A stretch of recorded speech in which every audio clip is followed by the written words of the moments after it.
Number 10.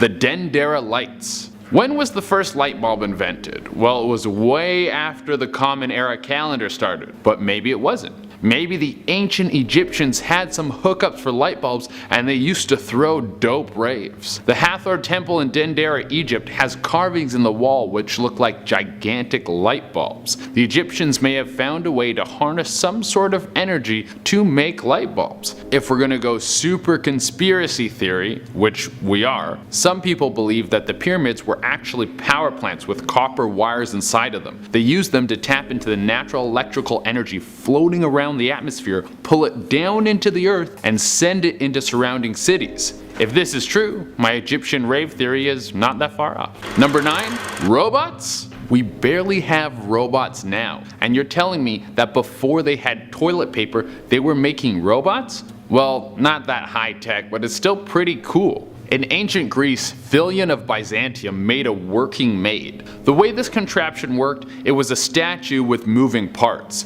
It was perfectly weighted with a pitcher in one hand and the other hand was open. When you placed a cup in the open hand, it would shift the weight of the statue, causing it to move and pour the pitcher into the cup. Basically the best bartender ever. He'll never cut you off. This was one of the only artifacts like this, so it's most likely that robots weren't commonplace back then. It was probably only the super rich ancient Greeks that could afford it. This robot was the 8K TV of its day. Number 8. Turkish gilding. Over 8,000 years ago, the Turks were ballin'. They were putting gold on everything. They put gold on your house, gold on your chairs, gold on your baby. I don't know if that last one is true, but it was 8,000 years ago. I'm sure someone had to try. Who wouldn't want to put gold on a baby? That'd be dope. You have a golden baby. The Turks would use mercury to perfect this gilding process, and they were so good at it that we still haven't figured out how to do it to this day. It's 8,000 years later, and with all the technological advancements we have now, we still can't find out exactly how they did it. Maybe it was aliens. Maybe the alien version of Bobby Schmurda came down and helped them put gold on everything.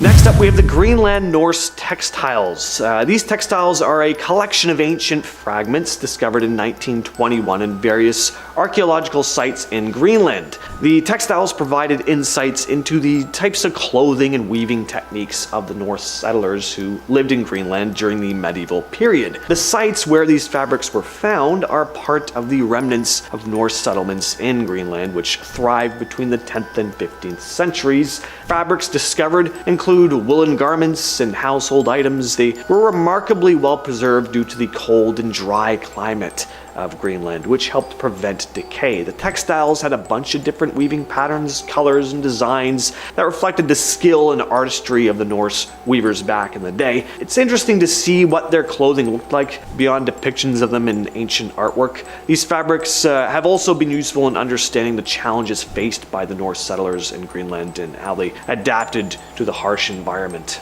And at number 6 we have the Kostenki 17 artifacts. The Kostenki 17 artifacts were discovered at the Kostenki site in Russia, an archaeological site known for its wealth of Upper Paleolithic finds. The artifacts discovered at the site include bone and antler tools, bone ornaments, and various artifacts made from organic materials. Archaeologists dug up a number of bone and antler tools like spear points, knives, and needles, tools that had been crafted with remarkable precision. They also found ornaments made from bone like beads and pendants. On top of that, there were plenty of hunting tools like projectile points, along with bones of animals that they had hunted.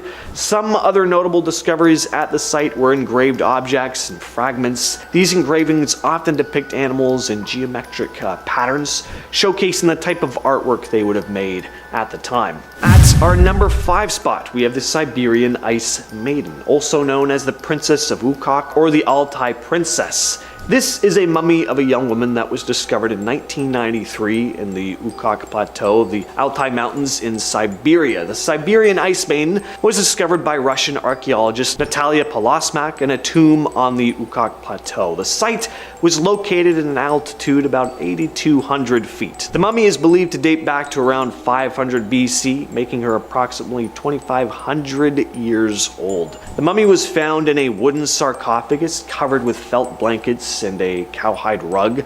She was dressed in intricately woven garments made of wool and felt that was also adorned with jewelry, earrings, a necklace, various ornaments made of gold and other precious metal, so it's likely she held a high social status within the community. Her burial seemed to have been part of a complex ritual too, which led the archaeologists to believe she could have been a priestess or a noblewoman. Number 4, the Etherican brown bear. 2019, scientists made a pretty cool discovery in Siberia. A thousands-year-old brown bear carcass preserved in the permafrost. The ancient brown bear carcass was discovered by reindeer herders. It was incredibly well preserved because of the permafrost conditions, which prevented decay.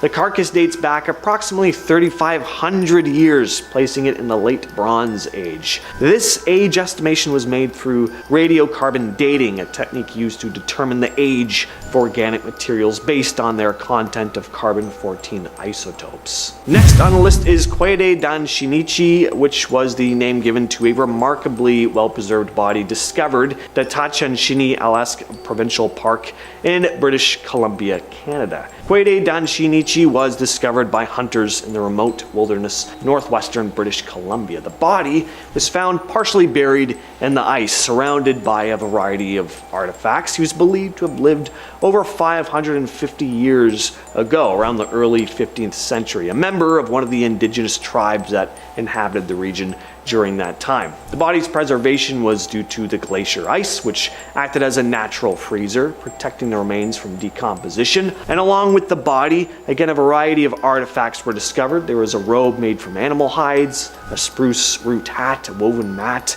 a walking stick, various tools made from stone and bone. The body was then ceremonially reburied in 2000 following traditional rituals and protocols. Coming in at number 2, we have the Landbreen tunic. In 2011, during archaeological excavations in Landbreen, Norway, this ancient piece of clothing was discovered. The tunic was a remarkable archaeological find, revealing more information about ancient Norse clothing and textile techniques. The Landbreen site in the mountains of Norway was once frequented by travelers during the Roman Iron Age, approximately 300 to 500 AD. Because of the ice and snow in the region, many artifacts, including textiles, have been incredibly well preserved. And the tunic, it's made of wool, dates back to around 230 AD. It's a tunic-style garment with a natural brown color, a simple design. It has a twill weave, a pattern commonly used in textiles in that era. Just think of how much of our clothing, by the way, is going to be left behind after we eventually leave Earth or go extinct,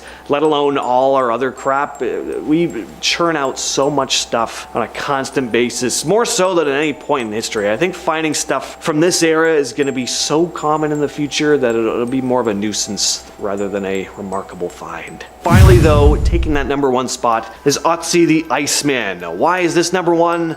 I don't know, not really any particular ranking going on here, just a good one to close off with. In September of 1991, hikers Helmut and Erika Simon stumbled upon a well-preserved human corpse high in the Alps near the border of Austria and Italy. Later known as Otzi the Iceman, the two hikers saw the remains and actually thought he could have died relatively recently. But no, Otzi was an ancient human who had lived over 5,000 years ago during the late Neolithic period. He was so well preserved because he'd been encased in ice for that thousands and thousands of years. His body was found in the Ötztal Alps. The discovery site was in the Schnalzalval-Sanalis Valley, a region that was once covered by glaciers completely. Scientists discovered that Otzi lived between 3359 and 3105 BCE, making him one of the oldest and most well-preserved naturally mummified humans ever found. He was 5'5" and weighed around 110 pounds. The age at the time of his death was estimated to be around 45 years old. Besides his body, researchers also found a bunch of artifacts and clothing items with him. A copper axe,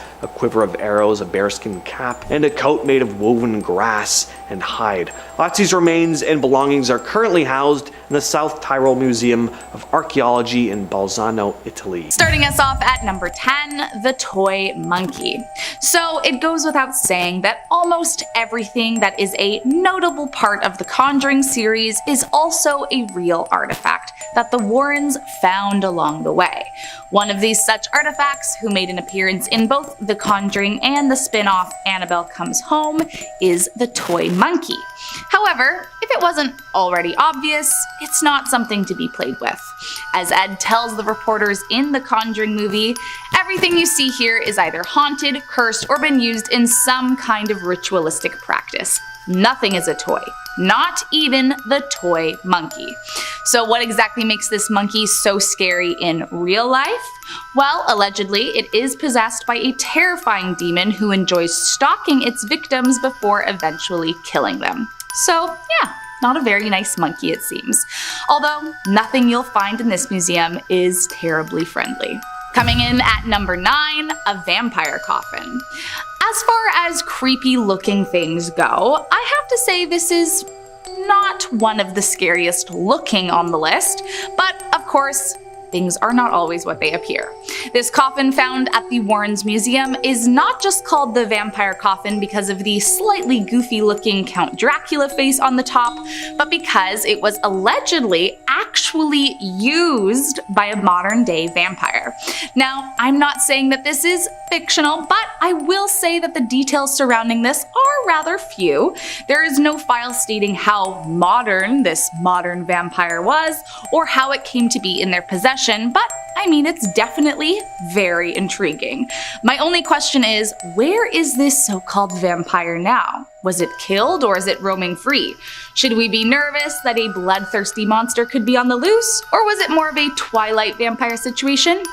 I guess we will never know. Coming in at number 8, the famous music box. If you have seen The Conjuring, which by the way, if you haven't, you really should, then you will definitely recognize this next item here. In the film version of the story, the youngest child of the family, April, finds an antique music box in the house and uses it to communicate with the spirit of a young boy named Rory, who was supposedly killed by his mother, Bathsheba, in the 1800s. Now, of course, there are definitely larger things at play throughout the film, but at the end of it, viewers see Ed place the haunted music box inside of the room of artifacts, where it suddenly opens and begins to play its tinny music. Now, in real life, it didn't quite happen like that, but the real music box is safely tucked away in the Warrens Museum. However, legend has it that while it really does contain an evil spirit, it was not properly contained, and so some believe the demon could escape at any moment. In our number 7 spot, we have horn curls. On this same trip, looking for more artifacts, Isaac Hart found some Archaeology sheep skulls and horn curls from 1500 years ago, which were stacked in a pile by ancient hunters, and this finding completely discounted some old assumptions about the Mongolian people in the past. They were long thought to be herding societies, but these findings show that perhaps they were big hunters on mountain ice. Wow, sometimes just talking about this just makes me feel super grateful to be alive today. Although we are all wimps now, just going outside when it's cold, you know, I'm already looking for the outdoor heater. Where's the outdoor heater? What are we in ancient times? In our number 6 spot, we have Iron Age tunic. Apparently, as Norway's glaciers begin to melt, archaeologists are beginning to uncover a ridiculous amount of ancient treasures, and some say it is about 2,000 plus items to date. One of the most notable items, in my opinion, is some recovered clothing that was found. Honestly, not one item is better than the other. They all tell a story from the past and help us better understand how mountain populations lived. But still, I think it is so cool to see that they found some clothing that's approximately from 300 AD, an Iron Age tunic to be exact. That's not that old though compared to some of the other items that were found on this dig that were approximately 4,000 years old, but still, pretty cool. And one of the older items that was found is in our number 5 spot today, which is the walking stick. Now this item also is not as old as some of the throwing darts that were found, but it's so unique and cool that I had to put it on the list. It's not just any old walking stick. It's a walking stick with runic inscription. Whoa, so cool. I actually have rocks with ruins on them at home that I bought from like a new agey store, and I love to look at them. Ruins are truly fascinating and quite beautiful, so I'm a big believer in symbology and the energy and power infused in symbols. So anyways, when I saw this recovered walking stick from the 11th century AD, I kind of freaked out and needed to share. In our number 4 spot, we have arrowheads. This is actually so cool. The entire video has been so fun to research, but finding this out was very interesting. I definitely need to go to museums more. I don't think I knew that I enjoyed history so much. Anyways, in 2003, a hiker was walking in a mountain pass near Sion, Switzerland, when he came across some treasures. Not gold, sadly, but what he found were items that are arguably way cooler from a Stone Age hunter from over 3,000 years ago. They were fragments of a bow, an arrow case, arrowheads, and leg coverings, all believed to be revealed due to the ice in the glaciers melting due to the rapidly changing climate. Pretty crazy. Imagine just going for a hike and discovering some ancient artifacts. I bet you there will never be a more interesting moment in your life. Although fine, the birth of your future child could be fairly special too. In our number 3 spot, we have the Viking whisks. Technically not considered ancient artifacts, but I thought this was cool and it needed an honorable mention. The melting of glaciers in Norway has actually revealed a lost mountain pass, and with it, hundreds of Viking artifacts have been discovered. The pass was discovered back in 2011, as ever since, the glaciers have continued to melt and more artifacts have been recovered. The archaeologists believe the pass was used from the Roman Iron Age 300 AD to the Viking Age 1000 AD. From horseshoes to sled fragments to wooden needles to wooden whisks, all kinds of artifacts have been recovered. One of the most unique items include a Viking mitten and a blue textile rug. Wow, imagine finding a rug frozen on a mountain. Also, it's just wild to think that the Vikings had rugs. All I can think of when I think of Vikings is war, so it's probably just me and my limited imagination due to my limited knowledge of history. In our number 2 spot, we have arrowheads. Over 100,000 artifacts were recently uncovered in a place called Nunavik in Alaska. These artifacts belong to the Yupik peoples who lived there. There have been stories told over many centuries of a gruesome massacre that occurred during the bow and arrow war days, which was a series of long, brutal battles. Up until recently, the area had been frozen in the subsoil known as permafrost. The most notable items that were found were the slate arrow points that further proved the stories that have been told about these war times. Although these items aren't technically ancient, they are truly a wonder for archaeologists to discover, and I thought it needed to be on this list. In our number 1 spot, we have an ancient lunchbox. A 3,500-year-old lunchbox was discovered in Switzerland in the Swiss Alps. No, it didn't have a 3,500-year-old cheese sandwich in it, but it did have traces of ancient cereal. Whoa, some ancient dude was just walking around the Alps eating an ancient version of Lucky Charms. The lunchbox is a Bronze Age wooden container, and apparently the food traces were of wheat and barley or rye grains.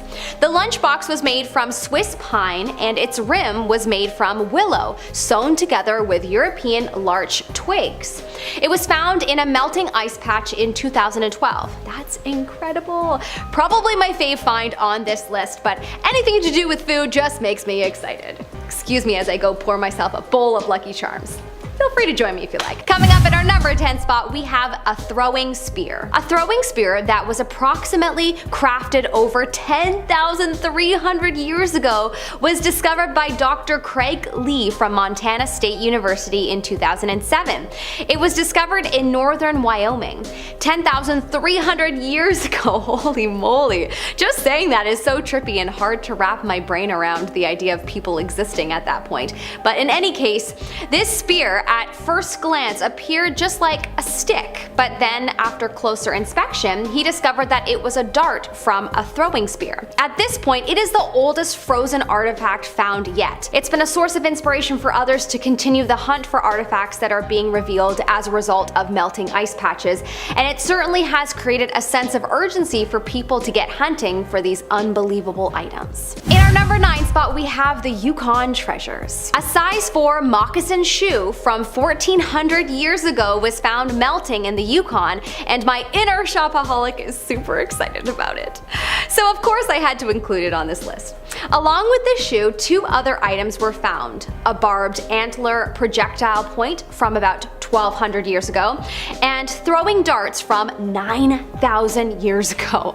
Apparently they were found by a husband and wife in 1997 who were hunting Dall sheep in the Yukon mountains when they smelt something extremely strange. It was dung. Yes, poop from a caribou. But the thing is, caribou hadn't been in this area for many years, so they decided to inspect it. Naturally? I wouldn't.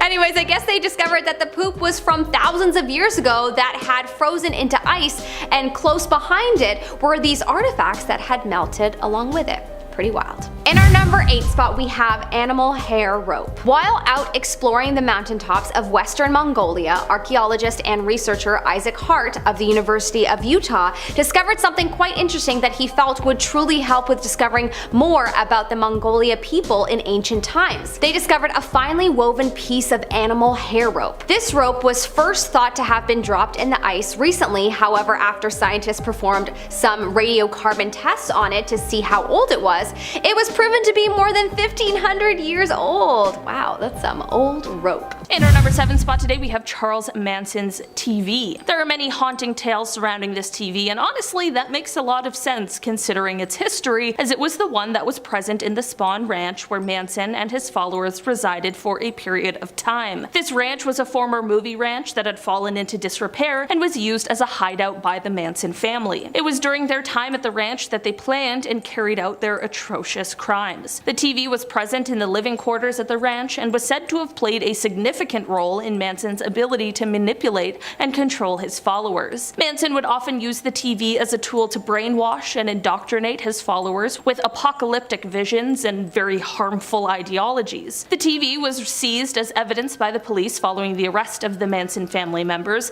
and has since been sold at auction. The exact whereabouts of the TV at this point in time are unknown, but many have said that the TV is cursed by the evil energy that Manson himself held. In our number 6 spot today, we have the Atlantis Ring. The Atlantis Ring is a clay ring discovered in 1860 in an Egyptian high priest's tomb in the Valley of Kings. Howard Carter acquired the ring and kept it until his death in 1939. The ring is believed to be over 5,000 years old and is decorated with very unique geometric symbols not seen before in Egyptian culture. What makes this story so intriguing is that Carter, who discovered King Tut's tomb, claimed to have worn the ring as a talisman during the tomb's opening, which protected him from the curse. Unlike other members of his team, he did not die a mysterious death afterward. Instead, he attributed his protection to the ring's power. So I guess the ring is kind of like an anti-cursed object due to its association with the protection of Howard Carter. Although replicas are available, none are believed to possess the power of the original Atlantis ring. In our number 5 spot today, we have Bela Lugosi's mirror. Bela Lugosi, the actor who famously portrayed Dracula on screen, owned a mirror that is said to be cursed. According to legend, the mirror was given to Lugosi by a fan who claimed that it was possessed by the spirit of a dead woman. Lugosi allegedly experienced strange occurrences after acquiring the mirror, including seeing the reflection of the woman's face in the glass. He tried to get rid of the mirror, but it reportedly kept returning to him. After his death, the mirror passed through the hands of several owners who also reported strange phenomena associated with it, such as cold spots and apparitions. Some even claimed to have seen Lugosi's face staring back at them from the mirror. Today, the whereabouts of the mirror are unknown, and it remains one of the most mysterious and haunted objects in Hollywood history. In our number 4 spot today, we have Uluru Rock. Uluru Rock is a massive sandstone formation located in the southern part of the Northern Territory in Australia. It is a sacred site for the indigenous people of the area, and it is known as Ayers Rock. Visitors are advised not to take anything from the site as it is considered disrespectful and can bring bad karma. However, some people still choose to smuggle pieces of rock out of the area. This act has reportedly resulted in severe consequences, including bad luck, illness, and even the death of loved ones. The curse associated with these stolen rocks is so strong that it is common for the company that manages the tours of the formation to receive letters of apology with the returned rocks. This phenomenon happens so often that the company expects to receive at least one letter a day. While some may dismiss this as a mere coincidence, the frequency and consistency of these occurrences suggest otherwise. In our number 3 spot today, we have Natalie Wood's yacht. The haunting tales surrounding Natalie Wood's yacht, named the Splendor, have been the subject of speculation and controversy for decades. In November 1981, the actress was on a weekend trip aboard the yacht with her husband Robert Wagner and friend Christopher Walken. The circumstances surrounding her death have remained a mystery, but it is known that Wood drowned in the water near the yacht and her body was found the next morning. The yacht itself has been the subject of strange occurrences and haunting tales ever since. According to reports, strange noises and unexplained occurrences have been observed on board the yacht. Witnesses have reported hearing unexplained voices and footsteps, as well as doors opening and closing on their own. Some have even claimed to have seen the ghostly apparition of Natalie Wood herself, still wearing the same clothing she had on the night of her death. Despite the rumors and tales, there is no concrete evidence to support the idea that the yacht is actually haunted. However, the tragic circumstances surrounding Natalie Wood's death and the mysterious events that have been reported on the yacht have contributed to its reputation as a haunted vessel. In our number 2 spot today, we have the Screaming Skull. The Screaming Skull is housed in Burton Agnes Hall in England and is believed to have belonged to Catherine Anne Griffith. Catherine was the youngest in her family and enjoyed wandering the property, but on one such walk she was attacked and robbed by a group of individuals who left her severely injured. Despite being brought back to the hall, Catherine passed away a few days later. Before her death, she requested that her family remove her head and keep her skull so that they would always have a piece of her with them. Following her burial, the family experienced strange occurrences in the house, including bumps, moans, and screams. It was then said that they decided to fulfill Catherine's request and the strange happenings stopped. However, when a maid found the skull and threw it out of a nearby window, which is a strange thing to do when you find a skull, the strange occurrences began again. Eventually, the family decided to place the skull in a secret spot within the walls of the house so that Anne's spirit could rest in peace. The story serves as a reminder to honor the wishes of those who have passed to avoid any lingering spiritual activity. In our number 1 spot today, we have the Dark Mirror, finishing this list off with another cursed mirror. This one is now a part of the Traveling Museum of the Paranormal and Occult, and that in itself is enough to understand why it is considered to be a cursed object. The museum acquired the mirror from its previous owner, who had bought it from a psychic fair. Despite being created sometime around the 1820s or 1830s, the mirror still boasts a beautiful appearance,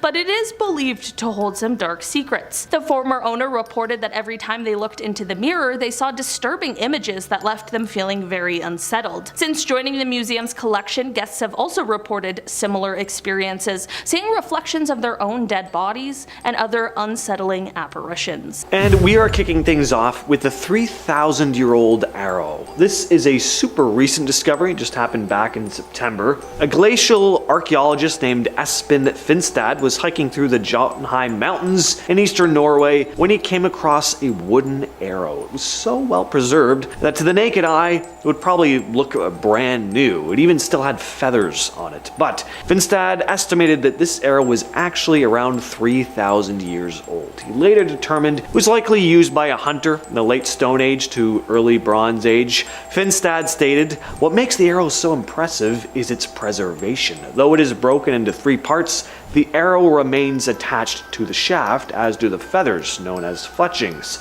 which help to stabilize the arrow's flight path." So this is just one of the many artifacts turning up, once frozen under, thick layers of ice, not just in Norway, but in cold climates all around the world as glaciers continue to melt. If you are enjoying our content so far, if you're new here, hit that subscribe button and don't forget to leave your thoughts, your comments, complaints down below.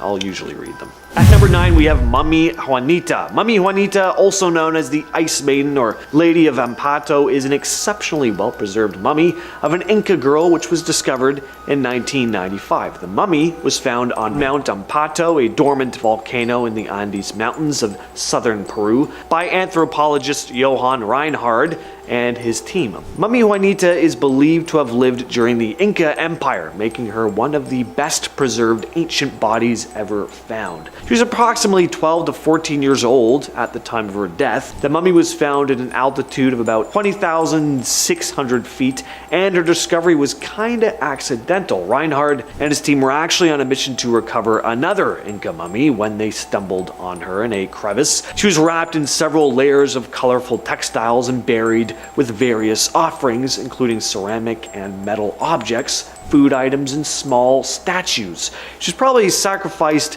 as an offering to the Inca gods. The mummy is currently on display in the Catholic University of Santa Maria's Museum of Andean Sanctuaries in Peru.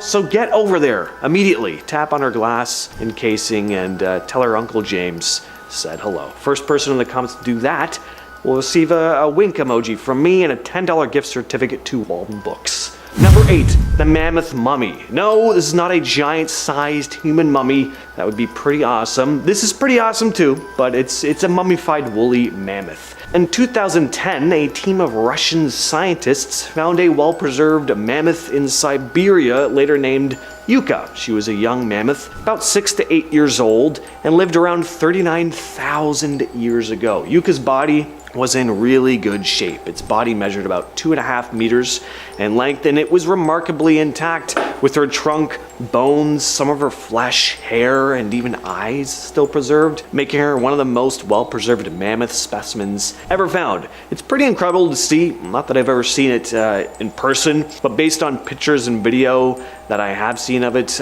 crazy how well preserved it is. Finding a dinosaur in this condition would be absolutely unreal. Anyway, they think she might have fallen into a mud pit or drowned, which helped to preserve her so well. People probably butchered her for meat, as there were cut marks on her bones. Scientists studied her DNA to learn more about mammoths and their connection to modern elephants. Right now, Yuka is currently being held in Moscow.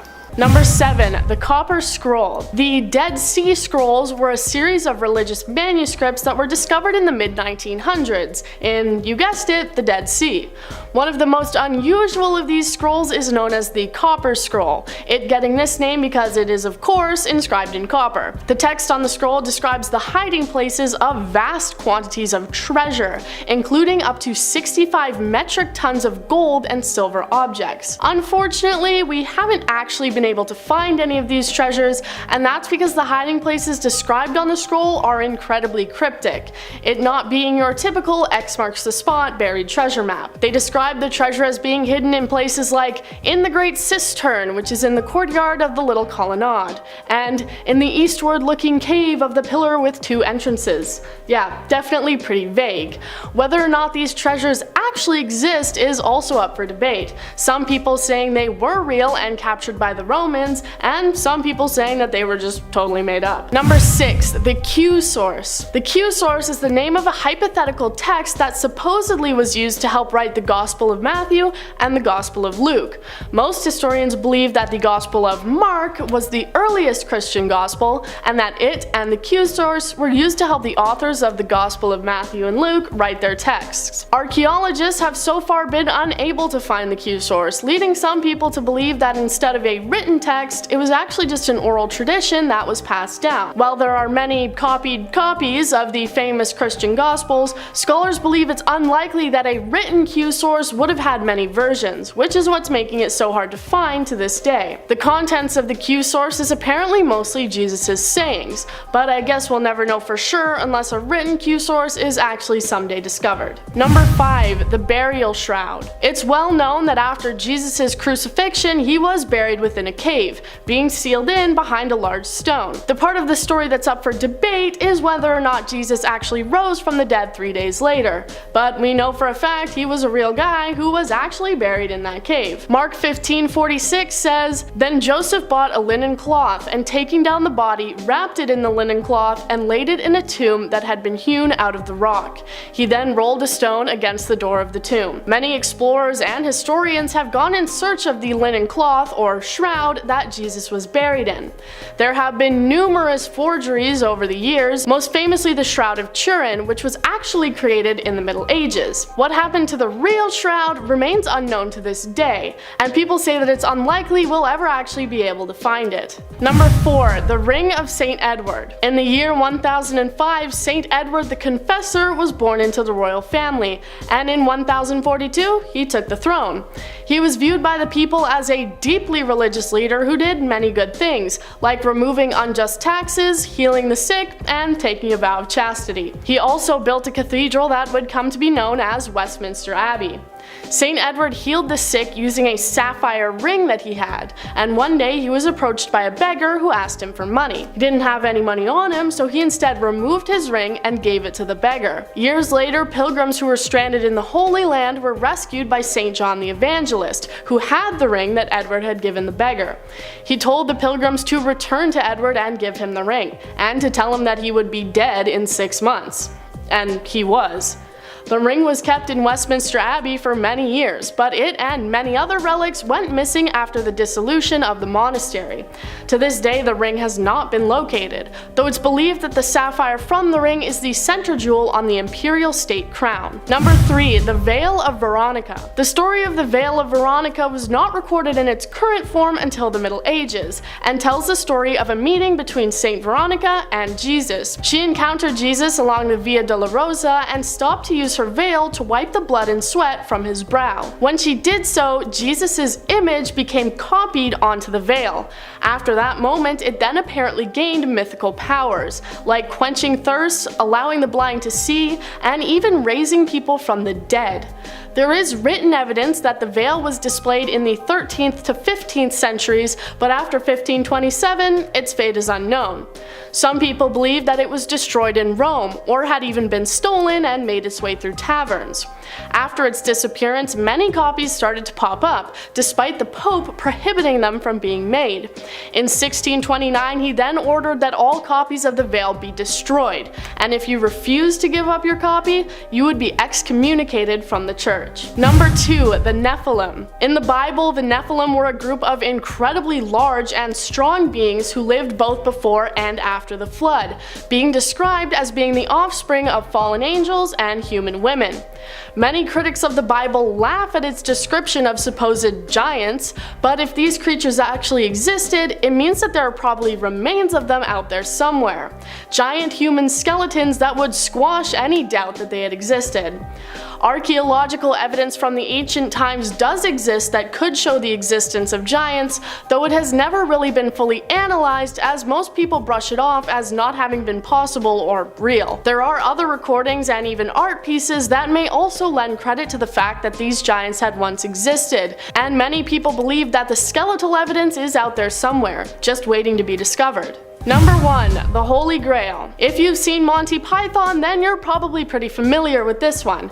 The Holy Grail, or the Holy Chalice, is the cup that Jesus apparently used during the Last Supper, which he had with his disciples before his crucifixion. The Bible says, "Then he took a cup, and when he had given thanks, he gave it to them, saying, 'Drink from it, all of you. This is my blood of the covenant, which is poured out for many for the forgiveness of sins.'" It's unknown what happened to the Grail after this dinner, but there are a few medieval legends surrounding it. During the reign of King Arthur, many people believed that the cup had magical properties, and Arthur took his knights on a quest to try and find the Grail. Some people believe that Joseph of Arimathea, the man who had buried Jesus, had traveled to Britain and taken the cup with him. As some scholars think the Last Supper might have never even happened, we'll probably never be able to find the true Holy Grail. Starting off this list in our number 10 spot, we have Ed Gein's Cauldron. Ed Gein's Cauldron is a cast iron pot that was found on the property of the infamous serial killer Ed Gein. Gein was known for his gruesome crimes in the 1950s, and when police searched his property, they discovered not only the remains of his victims, but also various macabre artifacts made from human bones and skin. Among these items was the cauldron, which Gein allegedly used to hold body parts during his gruesome acts. After Gein's arrest, the cauldron was kept as evidence for several years before being returned to his family. However, it is said that that the cauldron is cursed and has brought misfortune to anyone who has possessed it. According to legend, a man who bought the cauldron in the 1960s met a very quick and horrible demise shortly afterward, and another owner reportedly suffered from a series of tragic accidents. Today, the cauldron's whereabouts are unknown, and it remains a mysterious and haunting artifact associated with one of America's most notorious criminals. In our number 9 spot today, we have John Murrell's thumb.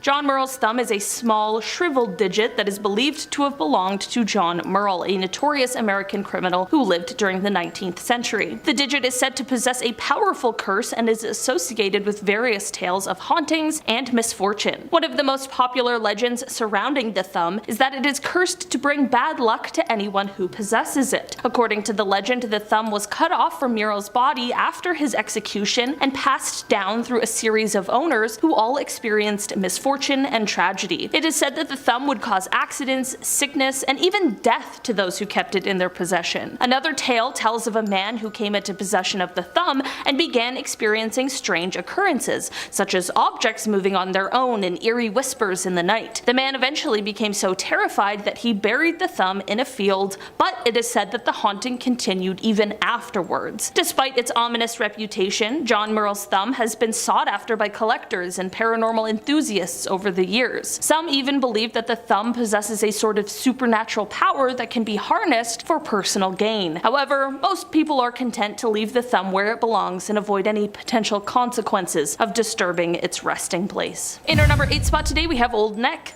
Old Nick, also known as the Swansea Devil, is a legendary figure that dates back to the 1890s and currently resides in the Swansea Museum. During that time, the prestigious St. Mary's Church located in the town's centre was undergoing renovations, and when a local builder was turned down for the job, he sought revenge. He purchased a row of cottages adjacent to the church, demolished them, and built large brick offices, topping them with a carving of Old Nick. According to legend, he placed a curse on the church himself, declaring that this devil would remain laughing after its destruction. Years later, during World War II, the town was heavily bombed and St. Mary's, along with most of the town, was destroyed. However, the office building with Old Nick remained undamaged. After the war, Old Nick disappeared, but later resurfaced, prompting a petition to return him to his former spot, and also a counter petition to keep him far away from the rebuilt church. Currently, Old Nick resides behind glass in the Swansea Museum, and it is said that the glass enclosure is for the protection of visitors.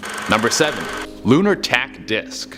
When you think of Vikings, you think of pillagers, murderers, pointy hats, but they were also some of the best sailors alive. They were kings of navigating the sea, pulling up on some foreign shore and cutting everyone's head off. So it shouldn't be a huge surprise that they might have been the first civilization to discover a compass. The lunar tack disc was discovered in Greenland in 1984. It's believed that the Vikings would use these devices at night when they couldn't use the sun to navigate. It's not certain how these devices would work, but it seems they would give the user a rough idea of where the sun would be in the sky after it was set. The lunar tack disc would work in parts with other things like wooden slabs and crystals. I never thought bloodthirsty Vikings would be into crystals. You come home after a long day of mass murder and your wife's like, whoa, your chakras are all over the place. Number 6, the bell. I don't know if you know this, but coal takes at least 30 million years to form. That's why this next one is pretty interesting.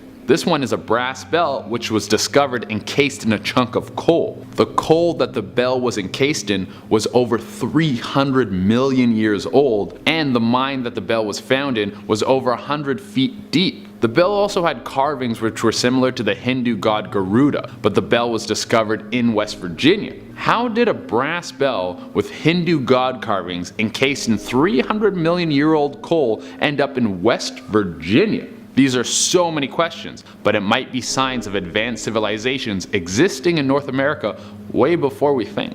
Number 5. The Puri-Reis map. Cartography is pretty easy now that we have satellites. We can see the whole world from space and just take a picture and then print out the picture. But then the printer's like, I can't print it, I'm out of color. And you're like, whatever, just print in black and white. And he's like, nah, I need more magenta. And you're like, I said black and white. Believe it or not, making maps was even harder back then. The Puri Reis map was discovered in 1929 by Gustav Adolf Deismann, and it was an absolute marvel. The map depicted a very detailed charting of Antarctica before it was covered with ice. It was made by cartographer Haji Ahmed Muhyiddin Puri. The map is so incredibly detailed that it puzzled the archaeologists that found it. Who was able to make something this detailed without some sort of advanced technology? Also, we can't compare it to what Antarctica would look like because it's now covered in ice. So we'll just have to wait to find out if it's actually accurate. Number 4. The London Hammer. This isn't some bad 80s hair metal band. This is the discovery of one of the oldest dated tools ever.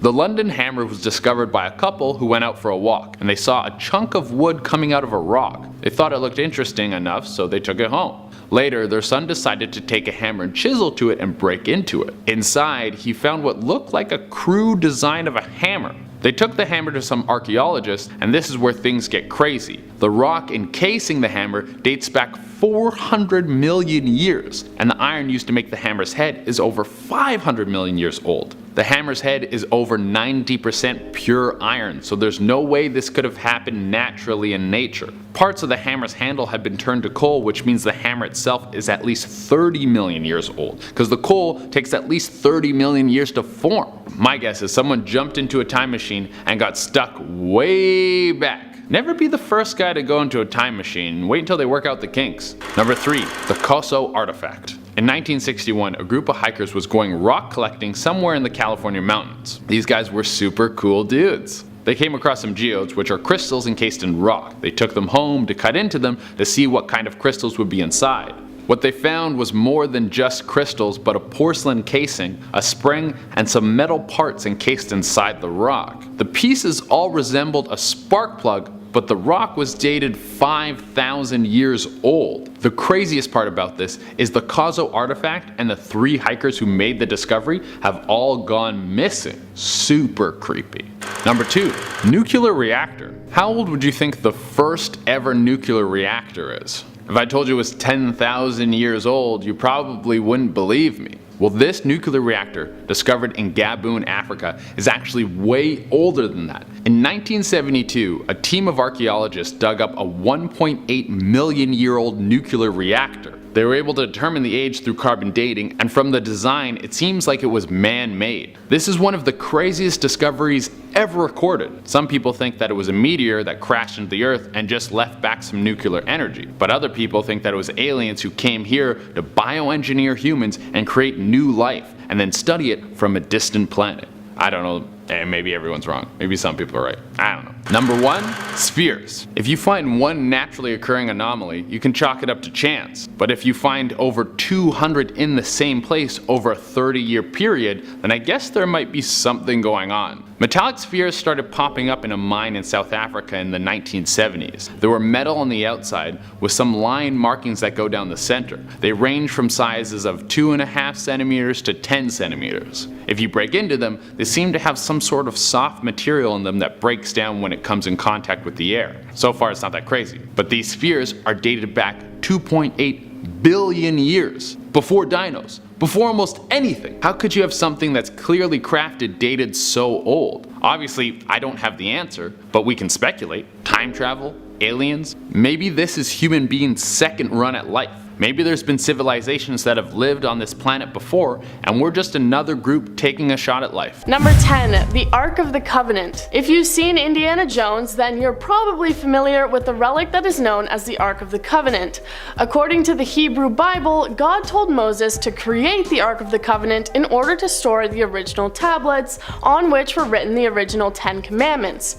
They did so, making it out of acacia wood and covering it in gold. Around 3,000 years ago, the first temple was built in Jerusalem and the Ark was stored within it until 587 BC when the temple was destroyed. After that, it's not known where the Ark is or what happened to it. Some people saying that it was hidden before the temple was destroyed, while one legend claims that the Ark will not be revealed until the coming of the Messiah, son of David. Some people believe that the Ark was taken to Ethiopia and is stored within a church there, but one scholar said that he had seen this alleged Ark back in World War II, and that it's not the original. The Ark of the Covenant is said to have incredible powers, such as instant death if you were to touch it, so if it did come back, who knows what it would be used for. Number 9. Noah's Ark. A very famous story from the Bible tells the tale of Noah, who built a massive boat to hold 2 of every animal, to save them from a massive flooding of the earth. The flood took place because God believed that man was becoming too wicked, so he picked the person he believed most righteous, Noah, to survive on the ship with his family and the animals in order to repopulate the planet afterwards. After the 150 days of flooding, the ark apparently came to rest on top of the mountains of Ararat. This mountain does actually exist in eastern Turkey, though I think we would have noticed by now if there was a giant boat sitting up there. Many explorers have gone in search of the ark but have yielded no results, most people these days believing that it was just a mythical story and never actually happened. In order to house that many animals, Noah's Ark would have needed to be absolutely massive, so if the boat is out there somewhere, it's probably just small pieces of it. Number 8. The real cross. Across the globe, there are hundreds of pieces of wood that people claim to have come from the original cross that Jesus was crucified on. However, it's unlikely that any of these 2x4s actually came from the cross. During the Middle Ages, religious relics were incredibly popular, and supposed pieces of the cross were popping up all over the place, more than could make any sense. Theologian John Calvin famously said that if all these alleged pieces of the cross were gathered together, they would fill the cargo hold of an entire ship. These fake relics aren't just a thing of the past though, and are still incredibly popular today. One relic seller on eBay was reported to have sold many pieces of the cross for around $500 a pop.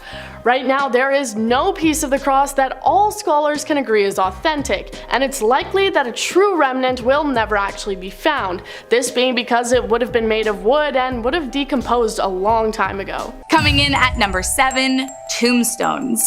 When it comes to items involved in a satanic ritual, I am sure that the Warrens managed to corner that market. I mean, are there other haunted museums? Absolutely, but theirs is really the one that started it all. One of these allegedly satanically involved items you can find hiding about are a series of tombstones that the Warrens claim were used in a dark occult ritual by those who work on the darker side of the paranormal. However, what makes these tombstones especially creepy is that they reportedly belong to rather young people, and so the Warrens had reason to believe that the young people were not only used as a sacrifice, but then their tombstones were used to finalize the ritual. So, you know, just all around very dark and evil stuff. Coming in at number 6, a brick. It's not all Hollywood-based sensations inside the museum. In fact, one of their most prized and feared possessions looks about as plain as you could imagine. It's a brick, like from a house. But of course, this is no ordinary brick. It's in an occult museum after all.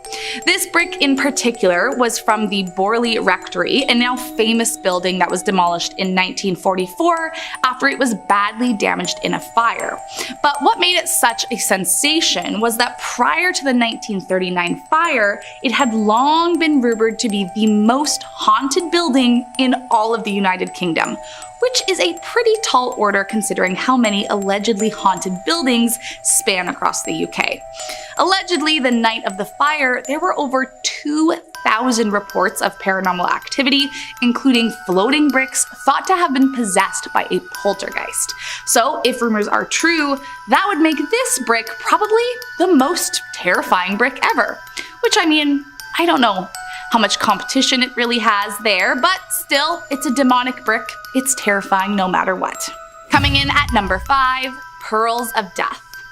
While it's probably a pretty safe blanket rule that you shouldn't go around touching much of anything you find in Ed and Lorraine's demonic collection, some stuff is probably a little worse than others, and this next one falls into the latter category. Notoriously one of the most dangerous items found inside the museum, the Pearls of Death is a cursed necklace said to do exactly as the name suggests. Allegedly, anyone who dares place them around their neck will be choked and suffocated to death. Now, my question about this necklace is it like a Frodo and the Ring style situation where it will call to you, slowly infecting your brain through mind control until it practically forces you to place it around your neck? Or does it just wait for someone to unknowingly do it before it unleashes all hell on the victim? I guess I will never know, because you can bet I won't be testing it out for myself. Coming in at number 4, the Conjuring Mirror. Despite what the name would have you believe, the Conjuring Mirror actually has really nothing to do with the Conjuring movies. Instead, this haunted mirror gets its name from the fact that it was, at one point, allegedly used to summon or conjure spirits. Once in the possession of a man named Stephen Zellner, legend has it that Stephen practiced a kind of witchcraft known as catoprotromancy, I probably butchered that, in order to see into the future and seek out revenge on his enemies. However, the more that Stephen used the mirror, the more and more corrupt he and his use of the magic became. Eventually, it's said the evil spirits he had conjured to do his bidding became too powerful to control and turned on the very person who had summoned them. Soon, Stephen began fearing for his life, so as a last resort, he decided to reach out to a local priest to see if the evil spirits could be exorcised from the home. But instead, the priest put him in touch with Ed and Lorraine. Upon their arrival at Stephen's home, they immediately knew Stephen was in grave trouble. And so to keep him safe, they performed a reverse incantation spell to seal up all the spirits back inside the mirror from which they had been conjured. Afterwards, Stephen begged them to take the mirror away from him, and that is how it came to live in Ed and Lorraine's museum. However, don't get too comfortable. Despite the spell they cast, Ed and Lorraine still claim to have experienced many terrifying moments with the spirits they angered from trapping inside this mirror. And who knows what could bring them back out. Coming in at number 3, the Shadow Doll. When it comes to creepy dolls, I'll be honest, it doesn't take much to freak me out. But with that being said, there is definitely a very good reason why the Shadow Doll is one of the most feared possessions in the entire museum. Now, what starts off this seemingly endless list of creepy things about this doll is that there is no definitive answer as to why it was created or who created it. But according to Ed and Lorraine's files, it was made using both human and animal bones and was absolutely used in satanic rituals. So it is definitely possessed by some less than ideal company. Said to have been found in an antique shop by a couple, they began to think something was wrong after they kept waking up night after night covered in inexplicable scratches. But it wasn't until the doll began showing up in their nightmares, telling them that she was going to kill them, that they decided to get rid of the terrifying toy. And good thing they did too. Legend has it that if someone takes a picture of this doll, she will visit you in your dreams and kill you in your sleep. Just one more reason to never trust a creepy doll. Coming in at number 2, a satanic idol. As the story goes, in 1991, a hunter was walking through the woods on the lookout for deer when he began to feel an overwhelming sense of paranoia, like he was being watched or something. At that very moment, he turned around to see this creepy doll leaned up against a tree, staring at him, and he could have sworn that it appeared out of nowhere. Immediately, the hunter knew he should not be here, and so he began walking as quickly as he could to find a way out of the forest. Then, suddenly, an old man dressed in all black robes appeared beside him. He looked like a priest, the hunter thought, but something wasn't quite right. Every step he took, the priest matched him, and eventually he became so freaked out, he actually debated shooting at the priest with his arrow to scare him off. But instead, he decided to ask the priest how to get out of the forest. But creepily, the priest did not speak. Instead, he pointed off into another direction, turned around, and left the man alone, once again. Now, luckily, the hunter escaped, and the following day, after telling his friends the strange events, they suggested that he reach out to Ed and Lorraine. Upon telling them his story, they explained that the priest was a well-known leader of a satanic cult, and that the creepy doll he had encountered was actually an idol used for ritual purposes. However, the Warrens, being who they were, wanted to get this idol for the museum, and so Ed ventured into the forest, found the doll, and brought it back home. Soon after, however, strange things began happening. Allegedly, one time Ed was speaking with Lorraine, turned away for a second, looked back, and she was suddenly 30 feet away and passed out on the ground. He called the ambulance, and she spent the next 3 days in hospital in and out of consciousness. And according to Ed, she actually levitated while in the hospital. The Warrens always firmly believed that the satanic priest was working through the doll Ed had taken from the forest and was trying to punish them for taking it. Let's just hope no one was ever hospitalized after that. And last up in our number 1 spot, Annabelle. You didn't really think I was gonna do a list about haunted things found in Ed and Lorraine's museum and not bring up the famous Annabelle, did you? Although nowadays she is locked up tight, this wasn't always the case. Back in 1970, Annabelle was gifted to a nursing student named Donna. But it didn't take long before Donna and her roommate Angie knew that something was off. After about a month, the roommates began finding disturbing messages lying around their apartment, warning them to help Lou. Lou was one of their friends who had apparently warned the girls of the doll since day 1. Eventually, things got so creepy that the woman contacted a medium who told them not to be afraid, that the doll was merely possessed by a young girl named Annabelle Higgins, who had died on the property years prior. The medium advised them that Annabelle felt safe here and would like to stay, so they agreed. But that was all a part of the demon's plan. Not long after, Lou stayed over, and when he awoke from a nightmare, he found he couldn't move his body. And then, like straight out of a horror movie, he says Annabelle walked up his body and strangled him until he passed out. After that, the girls contacted a priest who put them in touch with paranormal investigators, Ed and Lorraine Warren, who discredited the medium and said it was, in fact, a very dangerous demon possessing this doll. However, even now, despite being locked up, the doll should be deeply feared. It was reported once that a man who visited the museum mocked the doll and only a few days later died after losing control of his motorbike. So, yeah, she very well could be the most terrifying doll on the planet.